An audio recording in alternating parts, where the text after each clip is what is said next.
We need to talk about massive rate cuts coming from the Federal Reserve. Now, this might sound very premature, just like people thought in January of 2022 that I was an idiot for selling because the Fed was about to rug pull us. And sure enough, they did. Now, in this video, I want to seriously entertain the possibility of massive rate cuts coming much sooner than we expect. Though we're also going to entertain the risk factors associated with both sides, and I'll tell you which side that I'm leaning to.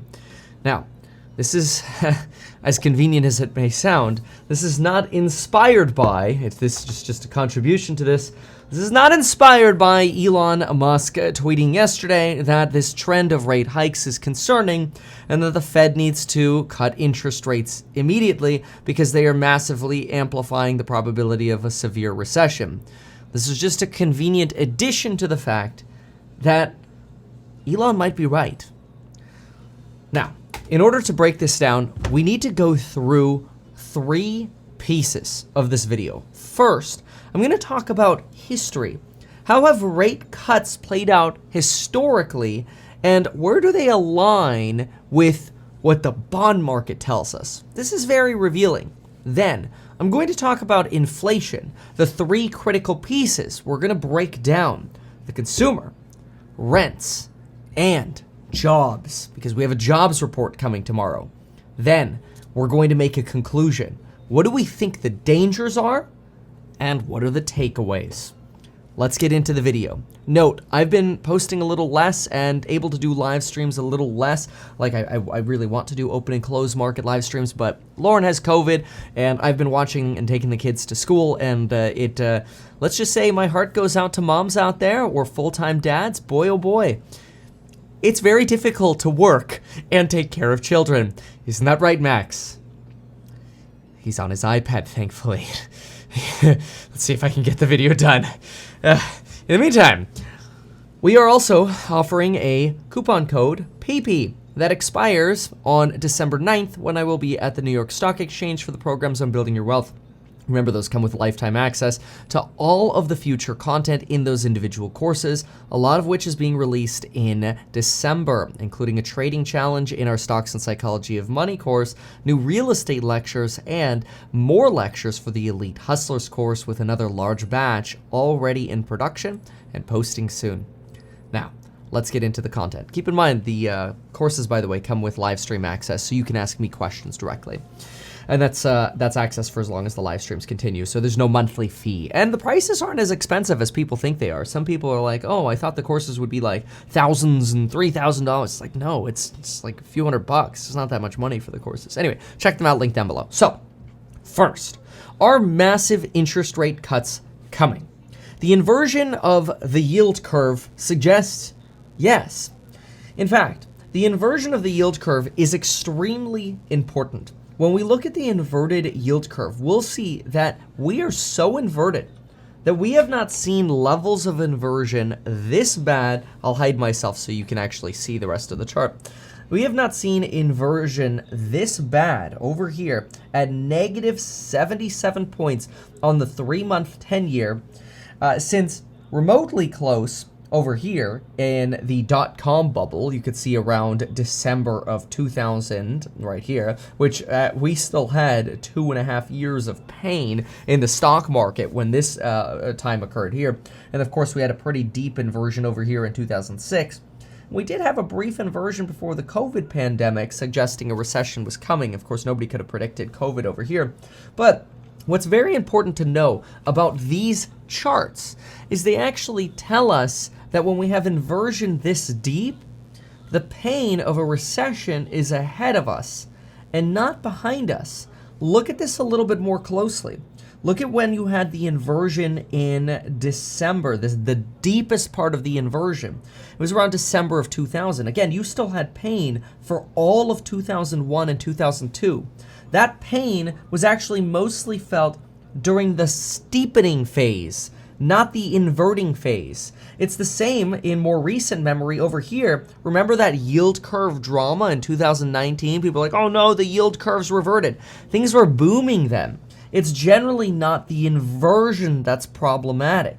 It's the re-steepening, which most of that came around the uncertainty of the COVID pandemic.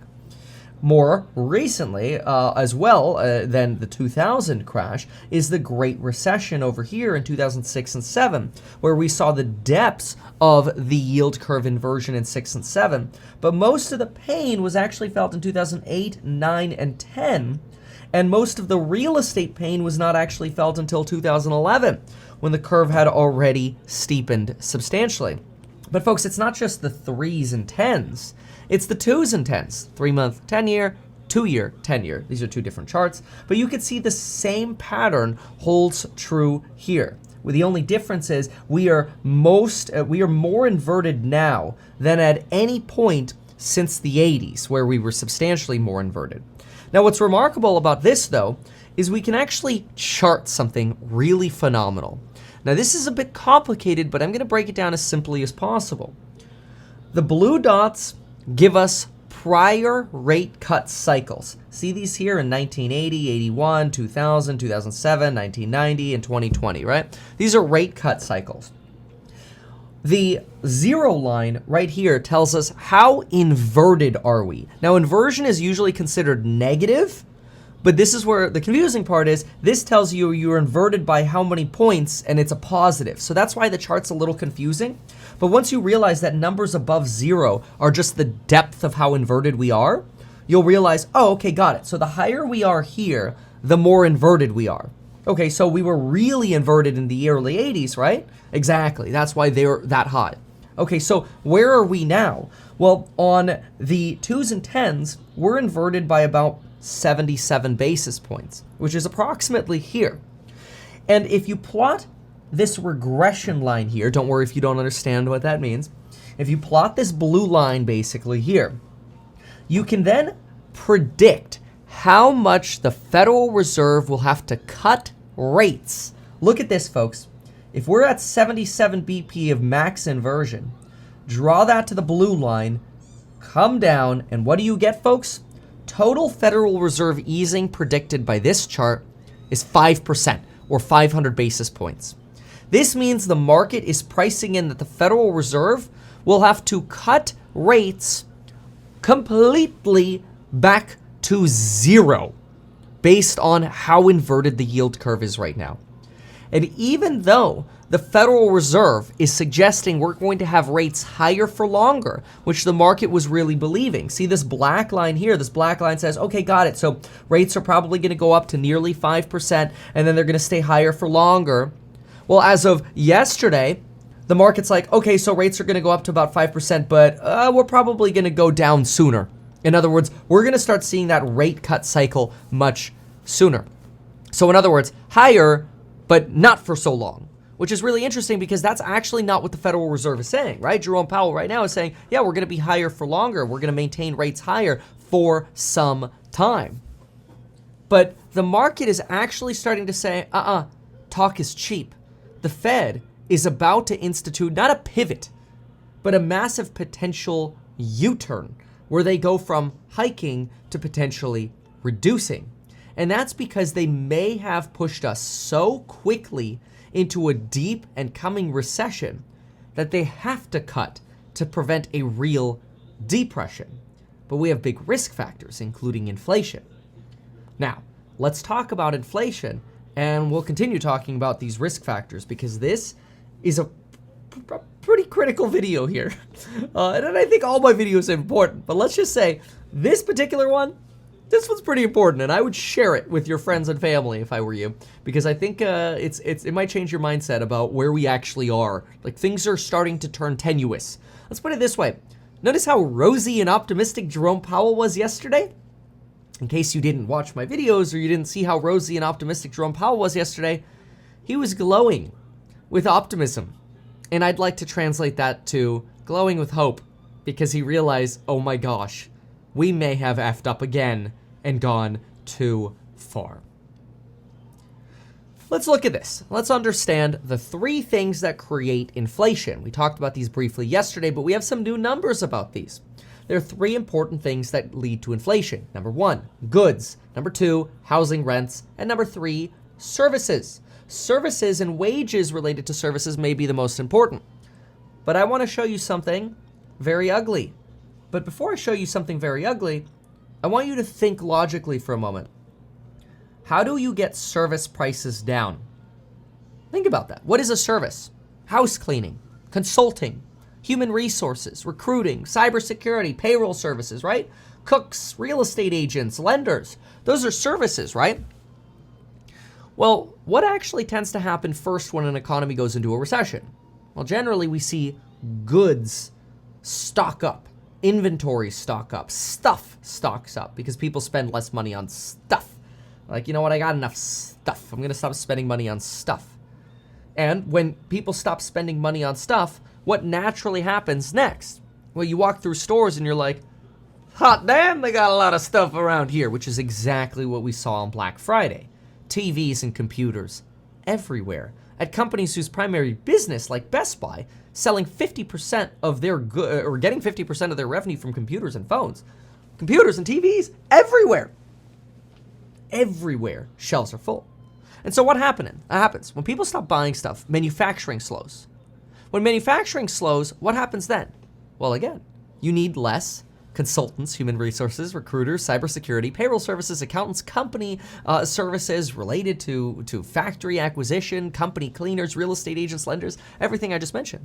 And then you end up with services deflation. So in other words, goods drop first. Then you get services deflation. See, as long as goods, that is stuff, has pricing power, you don't actually have to cut. Now, it's probably prudent to cut, but you don't have to as long as you still have pricing power for your stuff. But if people stop buying, then you look over here at the manufacturing side and you're like, okay, well, we got to cut over here. And the factory sector is preparing for exactly this.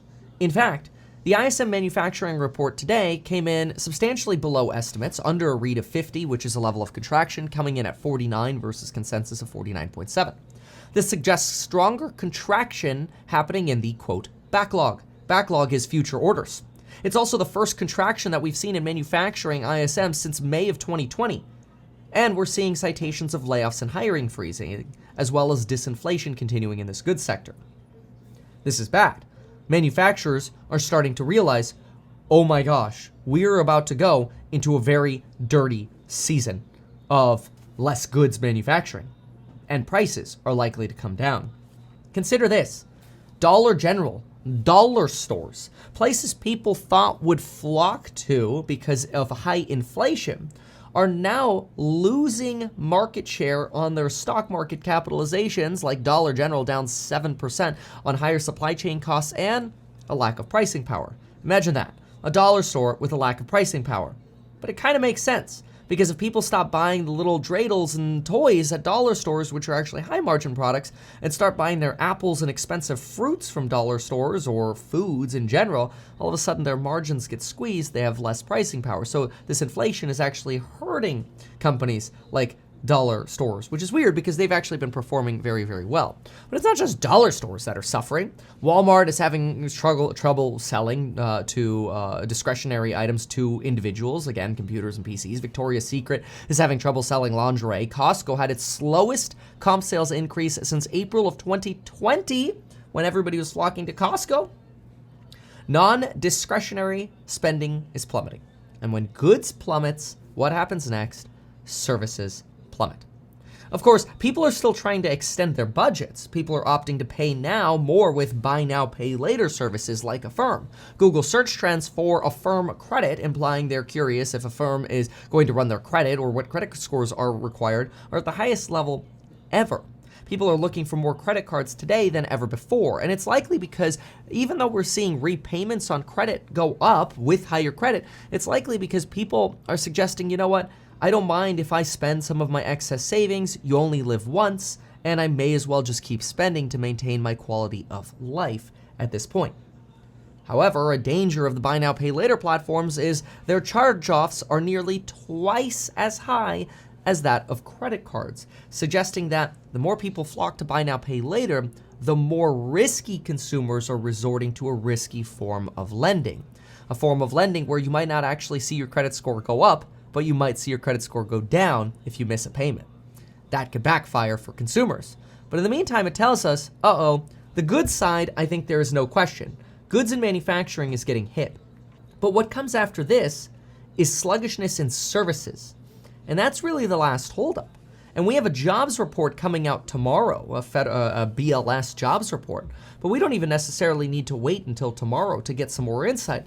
We can look at the ADP jobs report and look at exactly where we're seeing pain. Zoom in over here.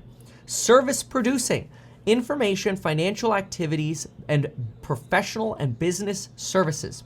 All layoffs. And across the goods side, manufacturing plummeting by 100,000 jobs. However, we're still seeing a prop up of the you only live once mentality spend.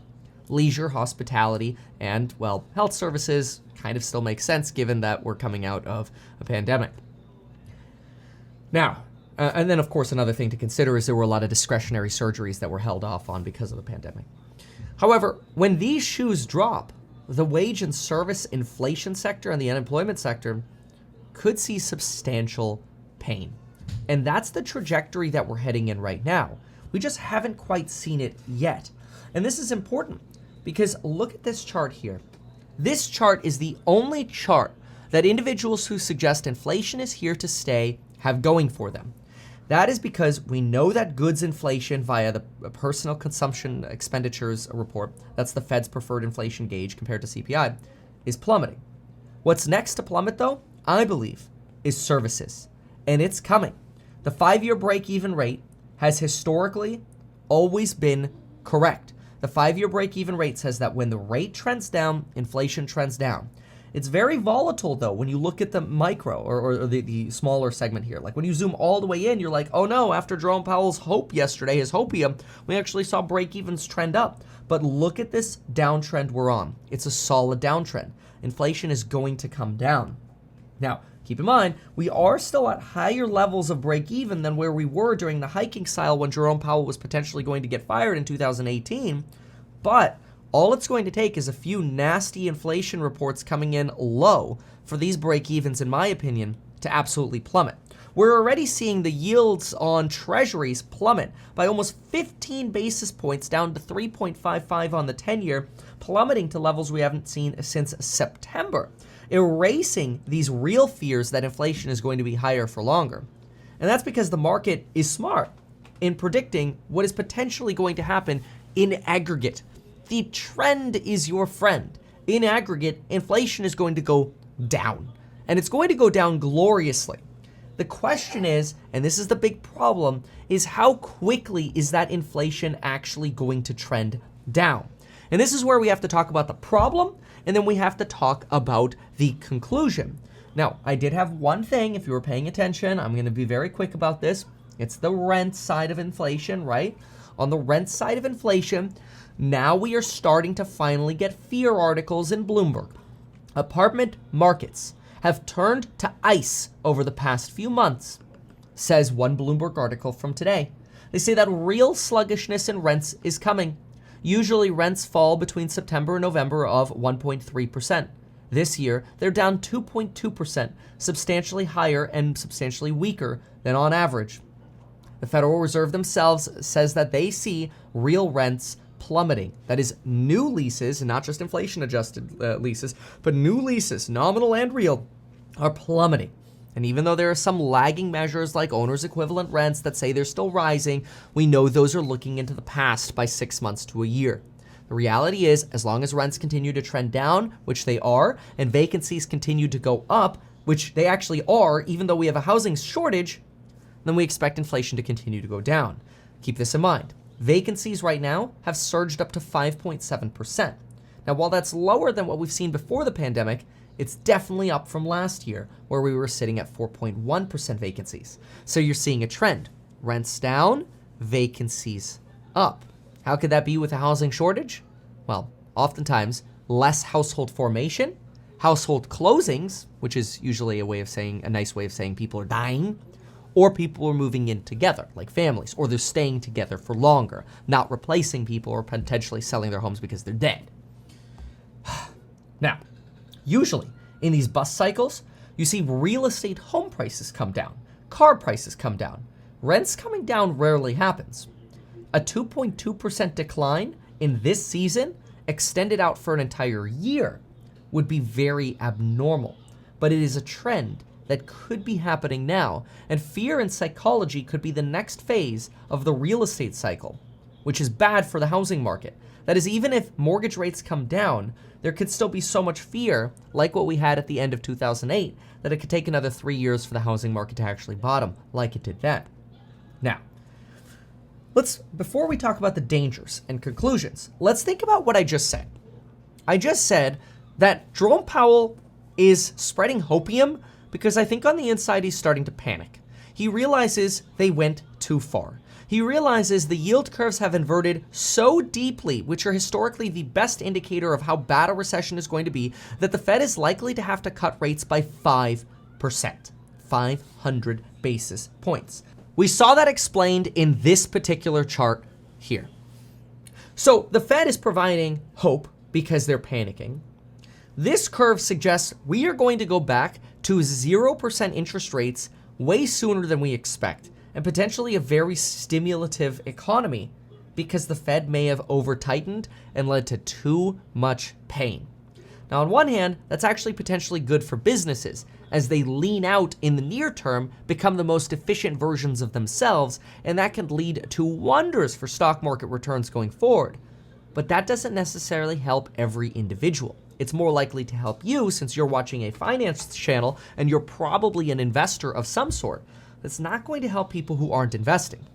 Now, before we talk about conclusions, it's important to consider some dangers. The dangers are very clear. The biggest danger is what if inflation continues? Well, this is extremely unlikely. Commodity prices are rotating down, oil and energy is rotating down. Almost every sector of inflation is rolling over. And consumption is facing massive pain, manufacturing is feeling it, services is coming, and housing is already seeing it, with rent stalled.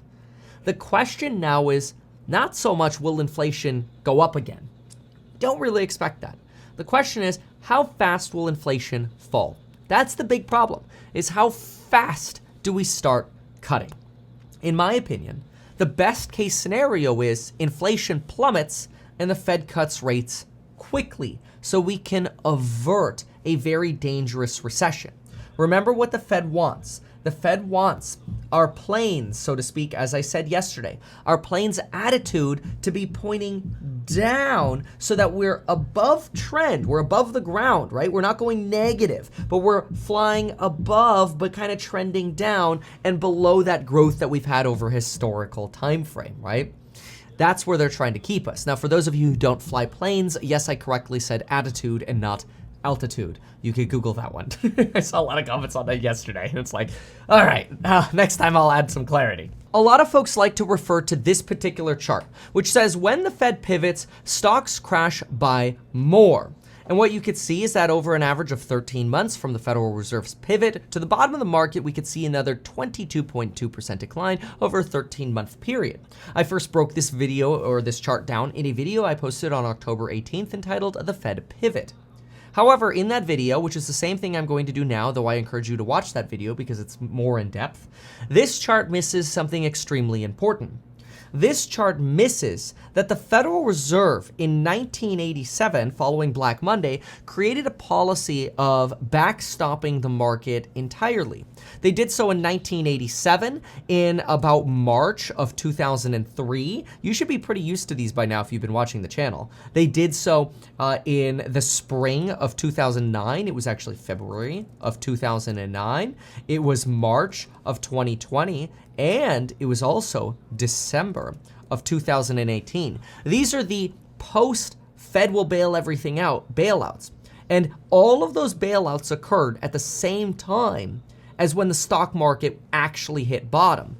The issue is the only items on this chart that actually show you a post-Fed will bail everything out period of time were here and here. This is when markets have come to expect that the Fed's going to bail us out. The problem is, this chart does not tell you when the Fed went all in backstop. The Fed did not actually backstop markets, which is when the actual bottom was, in about February of 2009 for the Great Recession, and the stock market traded sideways here, so this chart's a little confusing, but the market was essentially near the same bottom in March of 2003 when the Fed bailed out markets in 2003. This has actually very little to do with the Fed's pivot. You could argue that the Fed's pivot would be going from 0.75 basis points to 0.5 basis points. That's generally not what you're looking for when you're looking for a Federal Reserve U-turn. A Federal Reserve U-turn would be, holy crap, we have screwed up so badly that right now we are having an emergency meeting and we are going to decrease interest rates to 0. This is somewhat similar to what they did during the COVID pandemic. The COVID pandemic says, hey, you know what? What are we going to do? All of a sudden, COVID pandemic hits, rates are at 2.5%, Fed comes out in an emergency meeting, cuts rates to 0 instantly because they realize, oh my gosh, we're about to go into a deep, dark recession, so we're going to turn the money printers on. This same thing could actually happen again, and the yield curves are saying that it is a possibility. So, let's talk conclusions and what actionable steps and advice we could take from this. Do keep in mind, while I am a licensed financial advisor, that means I can give licensed financial advice. This video is not personalized financial advice for you.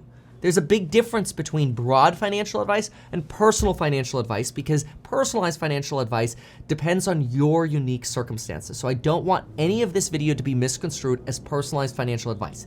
It's not, even though I'm a personal financial advisor or financial advisor. So what conclusions do we have from all of this information? Jerome Powell is panicking. That is conclusion number 1.